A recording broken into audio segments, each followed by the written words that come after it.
ہمارے بہت سارے احباب ہیں، تبلیغی جماعت کام کرتی ہے ملک کے اندر، آپ سبھی جانتے ہیں، چلت پھرت ہے، بہت جماعتیں نکلتی ہیں، سب کچھ ہے۔ بہت سارے ہمارے اپنے حضرات دیکھ کر کہتے ہیں ہماری جماعت میں کوئی کام نہیں ہے۔ تبلیغی جماعت کی چلت پھرت، اللہ تعالیٰ ان کی چلت پھرت میں کتاب و سنت کی تعلیم کے مطابق برکت عطا فرمائے۔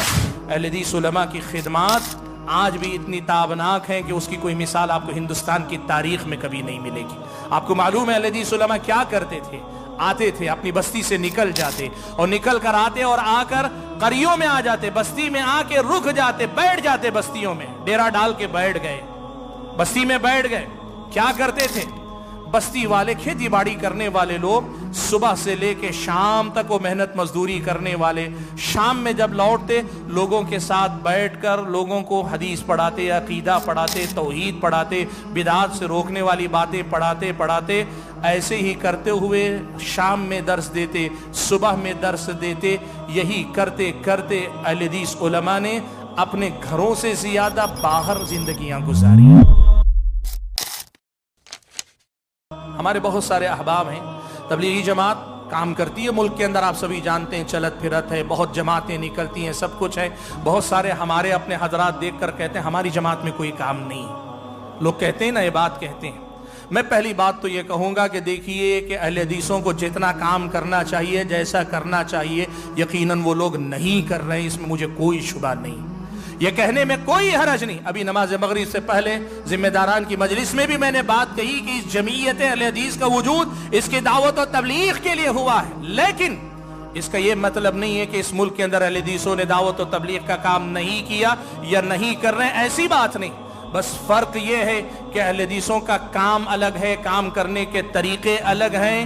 ہاں، دوسروں کی طرح کام کرتے نظر نہیں آتے تو لوگ یہ سمجھتے کام نہیں ہو رہا ہے۔ اس ملک کی تاریخ آپ پڑھ کر دیکھیے، اللہ کا فضل و کرم ہے، جس قدر مضبوط اور پائیدار کام کتاب و سنت کی دعوت کے لیے، اللہ کی کتاب نبی کی حدیث سے جوڑنے کے لیے اہل حدیث حضرات کی طرف سے ہوا ہے، دوسرے مکاتب فکر کی طرف سے ایسا کام نہیں ہوا ہے۔ یہ ذمہ داری کے ساتھ آپ کے سامنے بات کہہ رہا ہوں، آپ کے سامنے یہ بات میں کہہ رہا ہوں کہ کتاب و سنت سے جوڑنے کے لیے جو کام اہل حدیثوں نے کیا، اس قسم کا کام کہیں اور نہیں۔ میں آپ کو بتانا چاہوں گا، بڑے واقعات اس ملک کی تاریخ کے اندر بھی ہیں۔ خود اس ملک کے اندر میں آپ کو بتاؤں، مہاراشٹر کا ایک واقعہ ہے، بڑا مشہور، بڑا اہم واقعہ ہے، بہت کم مشہور واقعہ ہے۔ وہ کیا تھا؟ اہل حدیثوں نے کتنی قربانی دی آپ کو معلوم ہے؟ اہل حدیثوں کے علماء قریے جاتے تھے، قریہ جاتے تھے، وہاں کے جو ذمہ دار ہوتے ہیں ان کو حدیث سنانے کی کوشش کرتے۔ میں بتا رہا ہوں آپ کو مہاراشٹر کے ایک علاقے کا واقعہ۔ گئے ایک اہل حدیث عالم دین، پوچھا اس بستی کا سرپنچ کون ہے؟ کہا فلاں ہے۔ کہاں ہیں؟ کہا کھیت میں ہیں۔ گئے، جا کر دیکھا تو کھیت میں ہل چلا رہے ہیں۔ انہوں نے کہا میں حدیث رسول بخاری پڑھ کے سنانا چاہتا ہوں۔ کہا میرے پاس وقت نہیں ہے، جائیے آپ یہاں سے۔ بیٹھے رہے، انتظار کرتے رہے، ہل چلا کر واپس لوٹ کر آئے۔ کہا اب سن لیجئے۔ کہا تھک گیا ہوں، اب نہیں سن سکتا، مجھے ہل جوتنا ہے۔ سوچتے رہے کیا کروں، سرپنچ سنے گا، عوام سنے گی، اور سرپنچ ہی سننے کے لیے تیار نہیں تھا، عوام کیا کرے گی، سنانا ہے۔ دیکھا وہ جب ٹریکٹر چلاتا تھا نا تو ریڈیو اپنا لگا لیتا تھا جس پر وہ جو ہے چلتا تھا۔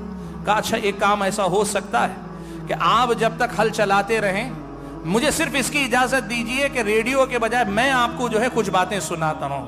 کہا آپ کے کام میں کوئی ڈسٹرب نہیں ہوگا، آپ چلتے رہیے۔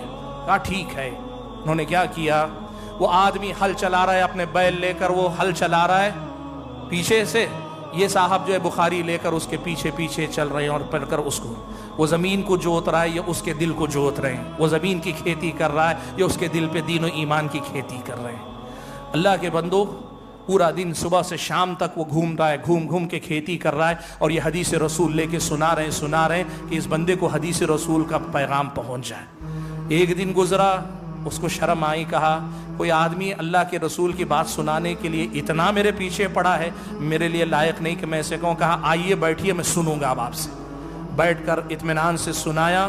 اللہ کا فضل و کرم، اللہ تعالیٰ نے، سنانے والے کا اخلاص ہے اور سننے والے کے دل میں بھی اخلاص ہے، اللہ تعالیٰ نے اس کے دل کو بدل دیا۔